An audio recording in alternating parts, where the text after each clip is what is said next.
Hello friends, आज हम बात करेंगे 10 राजाओं के युद्ध के बारे में। तो 10 राजाओं का युद्ध हमने प्राचीन इतिहास में इसके बारे में काफ़ी सुना है। और प्राचीन इतिहास में जो हम पढ़ते हैं इसको एग्जाम की दृष्टि से, तो उसमें भी कई प्रश्न इससे बनते हैं। जैसे कि इसमें एक तो नदी पूछ ली जाती है कि कौन सी नदी के किनारे लड़ा गया, और नदी का प्राचीन नाम पूछ लिया जाता है और नदी का वर्तमान नाम पूछ लिया जाता है। इसके अलावा जो 10 राजाओं का युद्ध हुआ वो किस कारण से हुआ, ये बड़े एग्जामों में पूछा जाता है। और इससे संबंधित जो अन्य प्रश्न बनते हैं तो उसको भी हम यहाँ पे समझेंगे। और इस 10 राजाओं के युद्ध को समझने से पहले हमें इस ऋग्वैदिक काल में जो हमारा पंचजन क्षेत्र है इसको समझना बहुत जरूरी है। तो पंचजन क्षेत्र को अगर हम समझ जाएंगे तो हम मुझे लगता है कि फिर हम 10 राजाओं के युद्ध क्यों हुआ क्या और किस लिए हुआ, इनके कारणों को जानने में हमें और आसानी हो जाएगी। तो सबसे पहले यहाँ हम समझते हैं जो पंचजन क्षेत्र है ये क्या है। तो जैसे कि आप देख सकते हैं यहाँ पर पंचजन, पंचजन का मतलब होता है, पंच का मतलब होता है पांच, और जन का मतलब होता है कबीला। तो ये कबीला या जन जो ये है, ये तो प्राचीन जो सामाजिक व्यवस्था थी एक वैदिक काल में, तो उस वहाँ इसका प्रयोग किया जाता था। जो जन शब्द है, जन या कबीले का प्रयोग वहाँ पे किया जाता था, बोला जाता था, इसका प्रयोग किया। जैसे कि वर्तमान अगर हम देखें इसको, वर्तमान स्थिति में अगर इसको समझें, तो जैसे हमारे देश में अगर देश किस प्रकार से बना हुआ है तो उसको देखें, देश की व्यवस्था को देखें, तो देश की व्यवस्था में हमको देखने को मिलता है एक गांव होता है, सबसे छोटी इकाई ग्राम होते हैं। कई गांवों को मिला के हम एक शहर बन जाता है, और कई शहरों को मिला के, 2-3 शहरों को मिला के एक जिला बन जाता है। और जिला बन जाता है तो जो कई जिलों को मिलाने के बाद हम एक राज्य निर्माण करते हैं, और उसके बाद से कई राज्यों को मिला के हमारा क्या बनता है, एक देश बनता है। तो देशों को अगर हम सारे देशों को मिला दें तो क्या बन जाते हैं, एक संपूर्ण पृथ्वी अगर सारे देशों को मिला दें तो एक राजनीतिक जो हमारा वैश्विक देशों का एक क्या बन जाता है, एक ग्रुप बन जाता है। इसके अलावा अगर हम सभी जो पृथ्वी पे उपलब्ध चीज़ें हैं अगर को मिला दें तो पृथ्वी अपने आप में संपूर्ण हो जाती है। तो इसी प्रकार से हमारा जो समय यहाँ पर जो समझना है वो प्राचीन कालीन सामाजिक व्यवस्था समझनी है, और वो भी वैदिक कालीन दृष्टि से। तो वैदिक कालीन दृष्टि से अगर हम समझे जो इस पंचजन क्षेत्र में क्या ऐसा है कि इस पंचजन क्षेत्र में इसको पंचजन बोला गया। तो पंचजन को समझने से पहले हमें यहाँ पे जन को समझना बहुत जरूरी है। तो यहाँ पे जो ये जन या कबीला हम कह रहे हैं, ये उस टाइम पे क्या थी, सर्वोच्च इकाई है। जैसे आज देश क्या है, एक सर्वोच्च इकाई है देश में, तो उसी प्रकार से ये क्या है, कबीला क्या था, उस सामाजिक व्यवस्था में सर्वोच्च इकाई के रूप में इसको देखा गया है, इस जन को। तो इस जन को समझने से पहले हमें इसकी सबसे जो नीचे वाली इकाई है, छोटी इकाई है, वहाँ भी परिवार ही हुआ करती थी। तो परिवार, जैसे कि वहाँ पर परिवार या कुल इसको बोला जाता था उस वक्त वैदिक काल में कुल। तो परिवार का जो मुखिया होता था उसको कुलप बोला जाता था, कुलप। तो इसको क्या बोला जाता है, कुलप। तो कुलप इसको बोला जाता था परिवार के मुखिया को। और परिवार के ऊपर क्या होता था, एक गांव होता था। तो इस गांव को मिलाकर अगर हम गांव को मिला के, गांव के ऊपर जो सबसे बड़ी इकाई होती थी उसको हम क्या बोलते थे, जन बोलते थे। कहाँ, वैदिक कालीन सामाजिक व्यवस्था में। तो वैदिक कालीन सामाजिक व्यवस्था में इसको हमें परिवार, परिवार के ऊपर गांव, गांव को मिलाकर क्या बन जाता है, कबीला बन जाता है। तो ऐसे 5 कबीलों का नाम या पंचजन हम बोल रहे हैं। इन पंचजनों को मिला के ही इस 10 राजाओं के युद्ध को हमको समझना पड़ेगा। तो अब हम यहाँ पर समझ गए हैं कबीला क्या है, गांव क्या है, परिवार क्या है, कुल क्या है। तो इन सबको समझ गए हैं तो आगे हम अगर हम बात करें इस पंचजनों की, तो पंचजनों को हमें जो वैदिक काल में हमको देखने को मिलता है, इसमें पंचजनों में नाम थोड़ा हम यहाँ पे देख लेते हैं। ये हमारा भारत का मानचित्र है, और इस भारत के मानचित्र में हम जहाँ देखते हैं, सबसे पहले हम वैदिक कालीन बात यहाँ पे कर रहे हैं। तो वैदिक काल में जो सप्त सिंधु क्षेत्र है, ये सप्त सिंधु क्षेत्र में ही क्या थे, आर्यों का यहाँ पे निवास था। आर्य लोगों ने यहीं क्या हुआ था, आकर बस गए थे। तो बसे थे, तो इसमें पंचजन यहाँ पे देखने को मिलते थे। तो सबसे पहले एक जन का नाम था ध्रुव, दूसरा यहाँ पर जम्मू कश्मीर वाला एरिया में है अनु, और तीसरे नंबर पर आता है हमारा पुरु, और यहाँ पर आता है तुरुस। तो तुरुस के अलावा हमें यहाँ पे क्या देखने को मिलता है, यहाँ पे पांचवा यदु। तो 5 जन यहाँ पर देखने को मिल रहे हैं, 5 कबीले हमको देखने को मिल रहे हैं। इन 5 कबीलों को मिला के ही इस ऋग्वैदिक काल में इसको पंचजन क्षेत्र बोला गया। जैसे कि यहाँ पर ध्रुव हो गया हमारा, जम्मू कश्मीर वाले क्षेत्र को अनु कहा जाता है, और ये इसको पुरु बोला जाता है। यहाँ पे चौथे नंबर पर तुरुस बोला जाता है, यहाँ पे यदु। तो ये पंच जन जो थे या 5 कबीले थे, ये उस टाइम पे सामाजिक व्यवस्था की हाईएस्ट इकाई यानी सर्वोत्तम इकाई हमको देखने को मिलती है। और जो कुल या परिवार हुआ करता था, इसका मुखिया भैया बोल रहे हैं कुलप, उस टाइम पे बोला जाता था। तो कुलप बोला जाता है। अब भाई ये कुलब हो गया, इसके अलावा हमारा जन या कबीला हो गया, इसको तो हम समझ गए। तो यहाँ पे जो 10 राजाओं का युद्ध है इसके साथ इसका क्या संबंध है? तो इस पंचजन क्षेत्र का एक बेहद महत्वपूर्ण संबंध है हमारे जो वैदिक कालीन हम उसमें क्या पढ़ते हैं 10 राजाओं के युद्ध में। तो हमारा मुख्य टॉपिक जो है आज का वो है हमारा 10 राजाओं का युद्ध। तो इस 10 राजाओं के युद्ध को समझने के लिए हमें कुछ चीज़ों को यहाँ पर और समझना पड़ेगा। तो 10 राजाओं के युद्ध में आप देख सकते हैं यहाँ पे 10 राजाओं का युद्ध हमारा हेडिंग है आज की। और 10 राजाओं के युद्ध को समझने से पहले हमें कुल या परिवार को समझना होगा। अब कुल या परिवार जो है उस टाइम पर बहुत सारे परिवार थे, बहुत सारे कुल थे, तो बहुत सारे कुल परिवार थे। तो उसमें 2 कुलों का नाम यहाँ पर हमको देखने को मिलता है, भरत और दूसरा नाम था त्रिश। तो 2 कुल ये हुआ करते थे, भरत और त्रिश। अब भरत कुल जो था, इस भरत कुल के राजा हुआ करते थे, एक उनका नाम था सुदास। तो भरत कुल के राजा थे सुदास। ये भाई भरत कुल के मुखिया थे या कुलब थे या राजा थे, तो कौन थे? भरत कुल के राजा सुदास। अब राजा सुदास इनके एक पुरोहित हुआ करते थे, उनका नाम था विश्वामित्र। अब भाई विश्वामित्र हुआ करते थे इनके एक पुरोहित, और पुरोहित हुआ करते थे सुदास। जो राजा थे इनके पुरोहित थे। भाई पुरोहित आप बताइए हमें कि पुरोहित हमारे कर्मकांड से संबंधित कार्य करते थे। जो वैदिक कालीन समाज है उसमें सामाजिक रूप से अगर हम बात करें तो वहाँ पे जो समाज था वो व्यावसायिक गुटों के आधार पर बटा हुआ था। तो व्यावसायिक गुटों के आधार पर, जैसे कि व्यवसाय के आधार पर अगर हम प्राचीन कालीन समाज को देखें तो उसमें हमें व्यवसाय के आधार में कुछ लोग क्या थे? पुरोहित थे, पुरोहित वाला काम करते थे, पुरोहित हुआ करते थे। इसके अलावा कुछ लोग हमारे कारीगर का काम करते थे, कारीगर। इसके अलावा कुछ लोग क्या करते थे? जन समुदाय के ये सभी लोग क्या थे? हिस्से थे। अब क्या होता है कि पुरोहित, भाई विश्वामित्र एक माने जो पुरोहित थे उस वक्त के। अब ये किसके ये राजा सुदास, जो भरत कुल के राजा सुदास थे, इनके पुरोहित थे।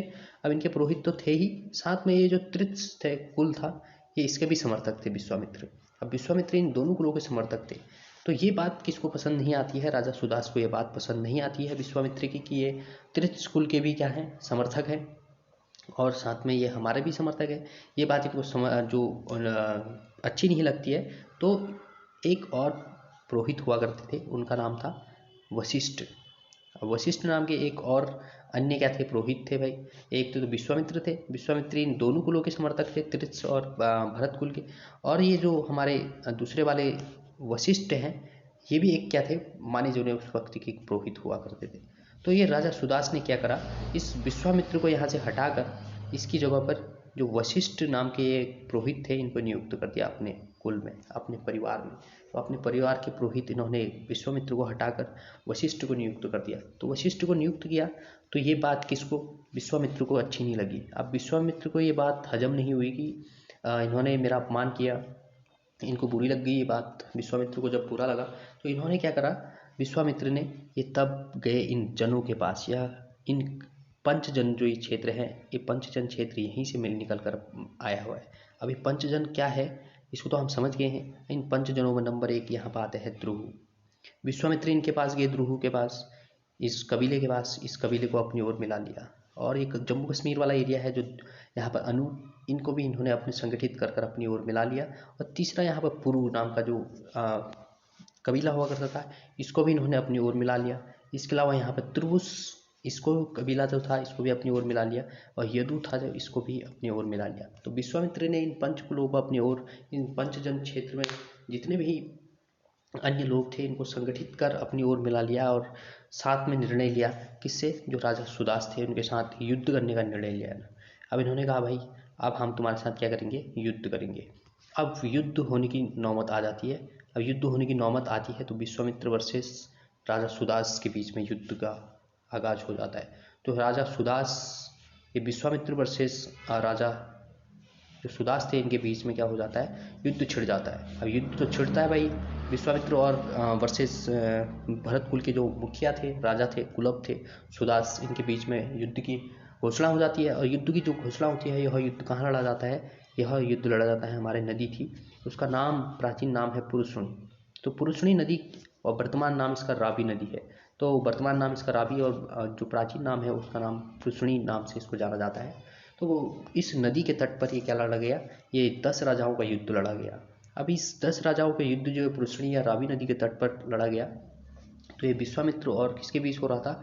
राजा जो थे, एक भरत कुल के राजा सुदास के बीच ये लड़ा जा रहा था। अब विश्वामित्र की ओर से अनु, पुरु, तुरुस, द्रुहु, यदु, इन कुलों के जो मुखिया थे या राजा थे, ये सभी लोग क्या थे, कई अन्य भी इनके साथ में थे। तो ये मिलकर एक थे और यहाँ भरत कुल के जो राजा थे सुदास, वो अपनी एक ओर थे। तो अंतिम में जो होता है, ये भरत कुल क्या हो जाता है, इसमें जीत जाता है। जो राजा सुदास थे, इनकी जीत हो जाती है। इसमें विश्वामित्र हार जाते हैं। विश्वामित्र जो मुखिया थे युद्ध के, ये हार जाते हैं और भरत कुल की क्या हो जाती है, प्रधानता हो जाती है। तो भरत कुल जीत जाता है।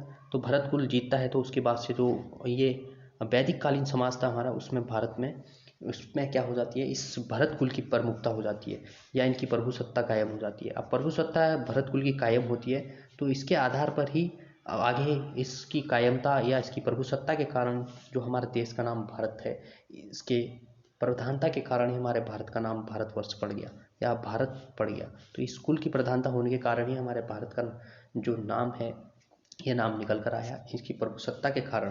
तो आज हम जो भारत बोलते हैं अपने देश का नाम, तो भारतवर्ष जो हमारा नाम पड़ा हुआ है, ये भरत कुल की प्रधानता के कारण ही पड़ा हुआ है। ये 10 राजाओं का युद्ध जो प्राचीन या वैदिक काल में लड़ा गया, उस युद्ध के कारण ही इस देश का नाम हमारा क्या पड़ा हुआ है, भारतवर्ष पड़ा हुआ है।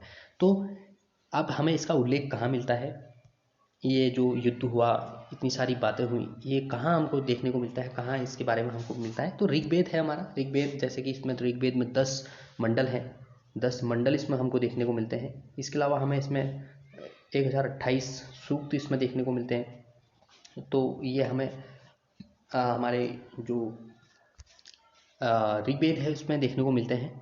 तो ये जो 10 मंडल है, इसका एक मंडल है ऋग्वेद का 7वां मंडल। अब 7वां मंडल है जो ऋग्वेद का, इसमें इस युद्ध का एक कारण बताया गया है, राज्य विस्तार।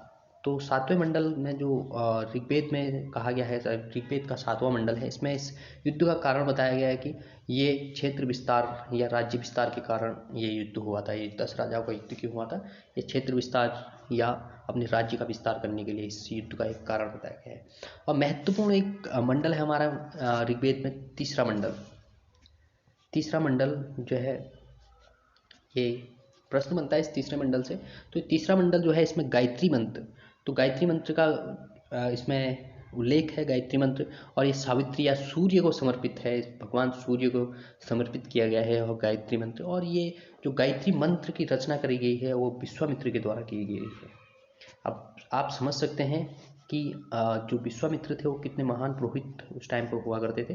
तो इन्होंने गायत्री मंत्र का क्या किया, इस तीसरे मंडल में उल्लेख किया है और सूर्य या सावित्री को समर्पित ये तीसरा जो गायत्री मंत्र है तीसरे मंडल में लिखा हुआ है। तो ये हमारे सूर्य भगवान को क्या है, समर्पित है। इसके अलावा जो हमारे वेदों के अलावा उपवेद भी हम पढ़ते हैं। उपवेदों में हम एक वेद का नाम पढ़ते हैं, उस वेद का नाम है हमारा क्या, धनुर्वेद। तो